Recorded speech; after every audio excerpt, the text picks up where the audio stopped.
Sikap Presiden Amerika Serikat Donald Trump terlihat inkonsisten dalam beberapa hari terakhir. Beberapa waktu lalu Trump menyatakan akan memberhentikan perang dan menarik pasukan. Namun beberapa hari setelahnya Trump menyatakan akan menjadikan Iran neraka karena tidak kunjung membuka Selat Hormuz. Dan untuk mengetahui analisa terkait sikap Presiden Amerika Serikat Donald Trump, kami sudah terhubung dengan pengamat hukum bisnis dan perdagangan internasional BINUS University, Muhammad Reza Zaki. Selamat siang Mas Reza. Halo, selamat siang, Mbak. Baik, Mas Reza, kita berangkat dari pernyataan terbaru Trump yang kemudian memberikan ancaman kepada Iran jika tidak kunjung membuka Selat Hormuz. Bahkan banyak pendapat yang menginterpretasikan kata neraka ini bisa menjadi sebuah serangan darat yang dilangsungkan oleh Amerika Serikat. Nah, seberapa serius sebetulnya kita bisa membaca adanya pernyataan Trump ini? Apakah menjadi bentuk ancaman yang akan konkret? Saya melihat bahwa memang ketika pernyataan Donald Trump itu keluar, tidak bisa kita simpulkan dengan waktu yang cukup singkat. Karena memang beberapa kebijakan Donald Trump seperti sanksi perdagangan itu juga mengalami fluktuasi yang amat cepat. Bahkan kita tahu bahwa Donald Trump itu tidak berdiri sendiri. Di domestik politik mereka itu juga ada persoalan. Bahkan di aspek yuridis misalnya Mahkamah Agungnya pernah membatalkan satu kebijakan yang dilakukan Donald Trump. Sama seperti halnya ketika kemudian demonstrasi 8 juta orang Amerika Serikat terhadap kebijakan no kings yang dialami oleh Amerika Serikat beberapa waktu yang lalu. Artinya memang ini punya implikasi amat besar. Misalnya kita lihat per hari ini harga minyak dunia itu di angka 115 US dollar per barrel. Ini kalau di kawasan Asia itu tertinggi sepanjang sejarah sejak tahun 2020. Artinya ada implikasi yang amat berat bagi ekonomi dunia. Nah, oleh karena itu makanya kemudian saya pikir memang pasar maupun juga negara-negara lain itu sangat menunggu, tidak ingin terlibat secara langsung dalam agresi yang dilakukan Amerika Serikat dan Israel. Kenapa? Karena pasti akan menjadi kerugian yang amat besar bagi negara-negara tersebut. Kita lihat misalnya perlawanan dari negara-negara Eropa, Spanyol, Inggris, ya, Prancis, bahkan Jerman sudah kena imbasnya dari sisi ekonomi.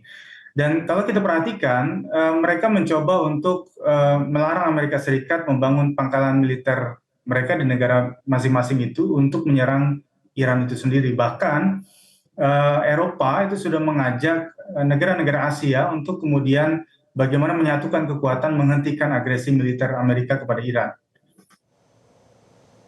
Baik, artinya Mas Reza, Anda membaca bahwa sikap pasar sendiri, terutama kalau kita bicara soal krisis energi, kalau kemudian Trump dengan sikapnya yang mengancam Iran, ini justru akan memperparah kondisi terjadinya krisis energi. Iya, betul. Itu yang akan kemudian terjadi. Memang kalau kita lihat, misalnya Tiongkok itu diuntungkan karena sudah ada perubahan kebiasaan. Migrasi energi 52% dari BBM kepada EV, di samping itu juga Tiongkok mendapatkan tiket VVIP di Selat Hormuz, itu mungkin tidak bisa di-compare dengan negara-negara kebanyakan, terutama negara berkembang yang ada di kawasan Asia. Kita tahu bahwa stok kita sangat terbatas.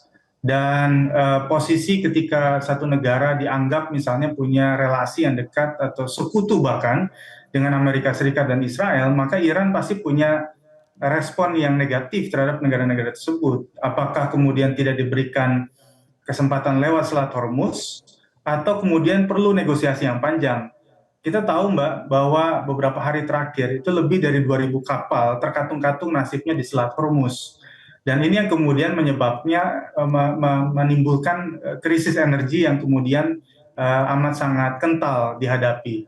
Dan efeknya apa? Domino efeknya adalah inflasi terjadi di berbagai macam sektor. Tidak hanya kemudian pada sektor energi, tapi juga pangan. Harga-harga di sektor lain juga kemudian berimplikasi besar. Dan kalau kemudian itu dibiarkan, itu kan akibat yang paling mengerikan adalah terjadinya hyperinflasi. Ini yang kemudian dulu pernah terjadi di tahun 66 kalau di Indonesia. Dan kita juga sadar bahwa kekuatan pertarungan ini adalah bagaimana kemudian apakah Amerika mampu menguasai Selat Hormuz atau tidak. Karena kita tahu dalam sejarah imperium dalam 500 tahun itu beberapa negara seperti Inggris misalnya di tahun 56 itu tidak berhasil kemudian menguasai Selat Hormuz. Nah, pertanyaannya sekarang adalah, kalau kemudian Amerika Serikat tidak berhasil menguasai Selat Hormuz, maka bisa jadi ini rentetan kegagalan yang dialami oleh negara-negara sebelumnya, termasuk Inggris, dan kemudian jangan-jangan di era sekarang lah kemudian Amerika akan tumbang gara-gara Selat Hormuz.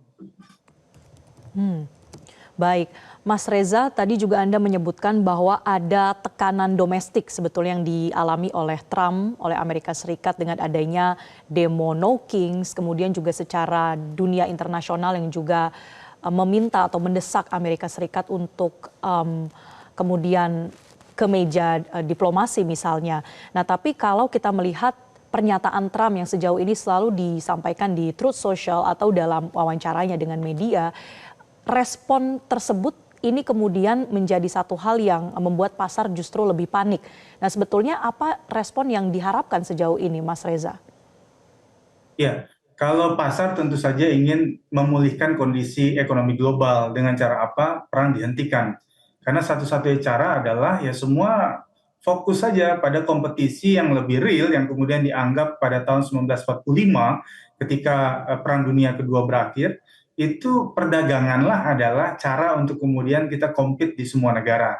Itu cara yang lebih soft menurut negara-negara pada saat itu. Karena militer itu hanya menghilangkan banyak nyawa dan merusak infrastruktur.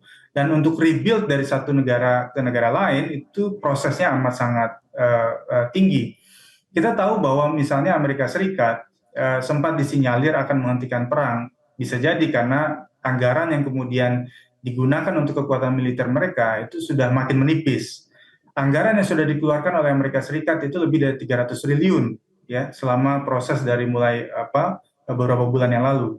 Nah, kalau kemudian pasar bisa menangkap bahwa ketegangan ini segera berakhir, maka sirkulasi ekonomi akan berjalan. Selat Hormuz akan dibuka. Tapi kita harus ingat, kalaupun misalnya dihentikan perang ini, itu bagi Iran butuh waktu panjang, Mbak.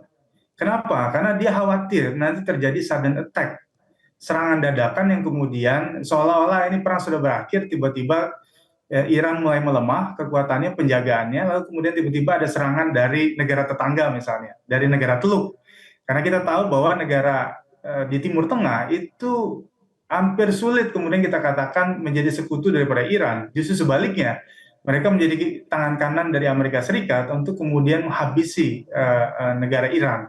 Nah, inilah yang kemudian saya anggap bahwa kalaupun Amerika Serikat dan Israel menghentikan perang, bisa jadi Iran itu tidak akan secepat itu untuk kemudian mengendurkan pertahanan mereka atau penyerangan mereka terhadap kondisi militer yang kemudian bisa jadi tiba-tiba akan menyerang mereka.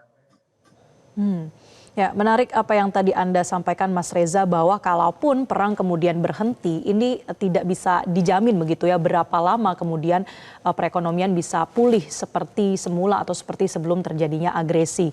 Tapi sebetulnya apa yang bisa kita bayangkan sekarang ini menjadi prasyarat dari kondisi recovery yang lebih smooth atau lebih cepat kalau kemudian Iran dan Amerika Serikat ini ingin berdamai atau ingin mengakhiri perang. Apa prasyaratnya, Mas Reza? Iya, kalau kita perhatikan memang pertama ya, kita harus mengakui hukum internasional. Itu yang paling penting bagi semua negara. Karena kita tahu ketika dulu Liga Bangsa-Bangsa dibubarkan karena tidak berhasil mencapai perdamaian, lahirlah PBB, dan Donald Trump, Amerika Serikat itu sudah cukup jauh ya dengan 31 entitas PBB. Dan kita tahu bahwa ada pelanggaran banyak yang kemudian timbul dari pasal 2 ayat 4 UN Charter, pasal 51 Piagam PBB, dan termasuk resolusi PBB yang kemudian dilakukan oleh Amerika Serikat. Nah, memang kita sadar bahwa bentuk kekecewaan Donald Trump secara pribadi terhadap institusi PBB yang belakangan kemudian mendukung Palestina dan tidak berpihak pada kepentingan Amerika, itu kemudian mendorong dia mendirikan namanya Board of Peace ya, BOP, sebagai bagian dari kompetitor dari lembaga PBB itu sendiri. Dia ingin mencoba menyampaikan bahwa hanya satu-satunya Amerika Serikat yang mampu mengatur dunia. Nah, kekuatan superpower itu justru malah menghancurkan sekelilingnya negara-negara yang lain yang kemudian sedang berjuang membangun harmonisasi setelah pasca COVID-19, tapi kemudian diobrak-abrik oleh kekuatan Amerika Serikat yang kemudian kebijakannya boleh dibilang ini sangat melenceng jauh dari tujuan besar dari PBB itu sendiri, mencapai perdamaian dunia. Nah, kalau kemudian kita katakan soal negosiasi, 48 jam belakang misalnya ketika Amerika Serikat meminta Iran untuk segera membuka Selat Hormuz, itu ternyata tidak efektif. Ketegangan antara dua negara ini, terutama Amerika dan Iran, itu memang agak sangat sulit ketika kemudian Pakistan menawarkan diri menjadi mediator, ya dia mendatangi Tiongkok, seperti halnya Indonesia tempo hari menjadi mediator. Itu satu tawaran yang menarik sebenarnya, karena menunjukkan bahwa sikap Asia sudah mulai komplit, dari Asia Tenggara, Asia Timur, Jepang sempat datang ke Donald Trump, Asia Selatan gitu ya, bahkan Pakistan itu bisa menggeser panggung India karena India punya sikap yang lebih condong kepada Amerika Serikat. Tetapi saya lihat bahwa itu tidak cukup, karena ini kekuatan besar yang kemudian sulit untuk ditundukkan. Bahkan negara Eropa sendiri itu tidak memberikan komentar apapun terhadap Amerika Serikat, meskipun Amerika dianggap sebagai sekutu, tetapi kemudian dalam hal ketegangan agresi terhadap Iran, ini sikap yang sangat sulit untuk kemudian dihentikan oleh pemimpin-pemimpin negara. Nah, fungsi yang paling penting adalah kehadiran PBB. Fungsi yang paling penting adalah bagaimana negara-negara superpower, Rusia dan Tiongkok. Memang saya sempat katakan bahwa Perang Dunia Ketiga akan terjadi kalau kemudian Rusia dan Tiongkok itu turun secara fisik. Itu sesuatu yang sangat kita hindari, jangan sampai kemudian itu terjadi. Tapi kalau kemudian sudah menyenggol ya kepentingan yang mungkin sangat fundamental bagi kedua negara yang menjadi antitesis dari Amerika Serikat itu, maka ini akan menyebabkan satu sedotan energi dunia yang lebih besar lagi, ketika kemudian nanti Rusia dan Tiongkok terlibat secara fisik dengan Amerika Serikat. Jadi artinya memang setiap negara itu harus fokus pada urusan domestik mereka masing-masing, memastikan kebijakan yang tepat untuk menghindari terjadinya inflasi yang semakin parah, kemiskinan, PHK yang semakin besar, termasuk juga situasi ekonomi yang semakin tidak terkendali. Karena kalau kemudian dalam situasi eksternal internasional semakin parah seperti ini, memburuk seperti ini, lalu kemudian tidak dilakukan kebijakan yang tepat di dalam negeri, saya pikir negara tersebut akan masuk dalam jurang persoalan ekonomi yang makin berat. Baik, artinya memang butuh ada komitmen juga dari aktor internasional lain begitu ya Mas Reza, seperti Anda sebutkan tadi, mungkin PBB atau bahkan Rusia dan Tiongkok. Meskipun kita tidak berharap mereka ikut terjun dalam operasi militer begitu, tapi sejauh ini secara sikap diplomatik atau dari keterlibatan negosiasi, perlukah ada peran lebih yang diambil oleh Rusia ataupun Tiongkok? Ya, saya pikir Rusia dan Tiongkok itu mengapa kemudian mengambil sikap membantu Iran dari belakang. Misalnya ketika Iran dibantu dengan AI, sehingga kemudian beberapa kali Iran bisa melakukan serangan terhadap Israel maupun Amerika dengan presisi. Itu karena kemampuan satelit hebatnya dari Tiongkok yang kemudian mungkin tidak dimiliki oleh negara Amerika Serikat maupun Israel, termasuk pendanaan. Rusia itu mengirimkan beberapa pesawat tempur kepada Iran. Nah, bantuan-bantuan itu sebenarnya lebih aman bagi dua negara ini dibandingkan kemudian mereka terlibat secara langsung. Karena kita tahu bahwa kalau kita berkaca pada aturan PBB, kalau misalnya kita tidak diserang, maka janganlah melakukan serangan terlebih dahulu. Karena tentu saja nanti Rusia dan Tiongkok akan diklaim oleh Amerika Serikat telah melanggar hukum internasional, kan begitu, yang kemudian mereka antisipasi. Makanya kemudian Tiongkok dan Rusia itu mengantisipasi klaim tentang dia melanggar hukum internasional dengan cara cukup melakukan bantuan-bantuan yang dianggap itu bentuk dari kemanusiaan terhadap Iran itu sendiri. Nah, kalau kemudian kita bicara tentang negosiasi yang lebih panjang, saya pikir ada waktunya ketika kemudian Donald Trump akan terdesak dari sisi internal, ya domestik, di mana mungkin Kongres nanti akan bersikap.